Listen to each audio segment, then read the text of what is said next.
If you want to talk about a well-crafted, kind of accurate hit piece, then you've come to the right place.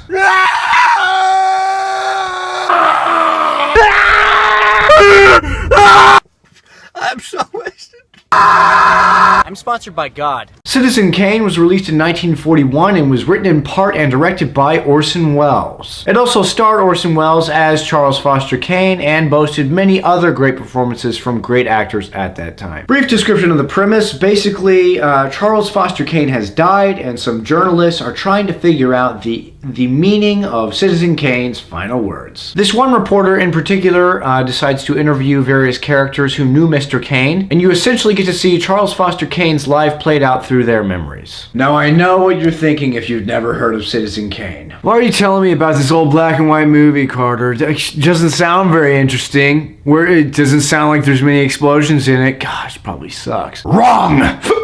The reason I am telling you about Citizen Kane is because not only is it a great film, but it also revolutionized the way movies are made. So let me talk about it, man. Let's first touch on my favorite performances. Orson Welles. Apparently this was his first performance on screen, which is incredible. Because he's incredible in this movie. He's charming, charismatic, smooth, funny, and honestly he has a certain swagger about him that I have not seen many actors pull off. Also, you can tell that there's some real serious psychological and emotional issues bubbling underneath the surface of that cool personality. Very convincing and very awesome performance. I also really enjoyed Joseph Cotton's role. He played the torn and embattled friend of Charles Foster Kane, and I thought, in my opinion, he was spectacular. Everett Sloane's performance also very memorable and just really impressive. Frankly though, all of the acting was pretty darn good across the board, but those were my favorite performances. Now let's talk directing and filmmaking. This was Orson Welles' directorial debut. Pretty good considering that he changed the entire cinematic landscape.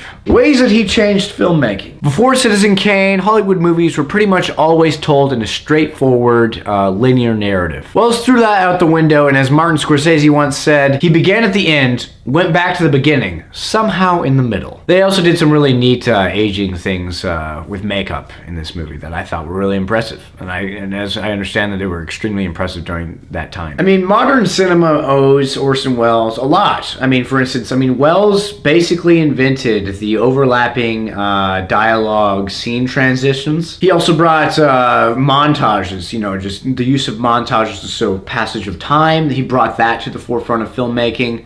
I mean, the dude was a pioneer.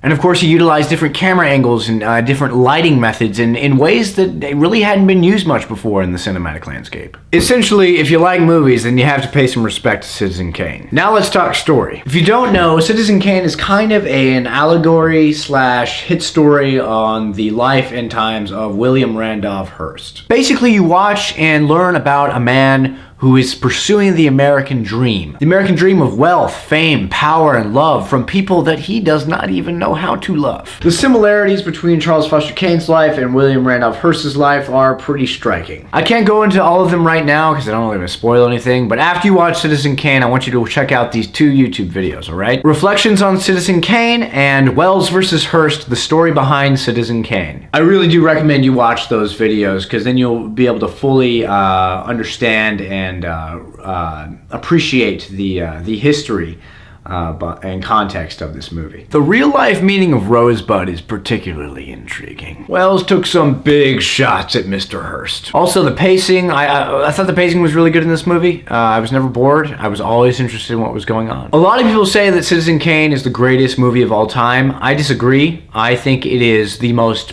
you could definitely say that it is perhaps the most influential film of all time. It's not my favorite movie ever, but I do think it's a great movie.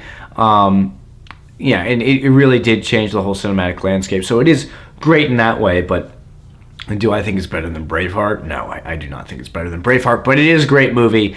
And if it were to come out today, it would still get the score I'm going to give it because Citizen Kane gets an A+. So tell me, have you seen Citizen Kane? If so, comment below and tell me what you thought of it. And as always, if you like this video, please like it and subscribe, tell your friends about the channel, and I hope you enjoyed this ending.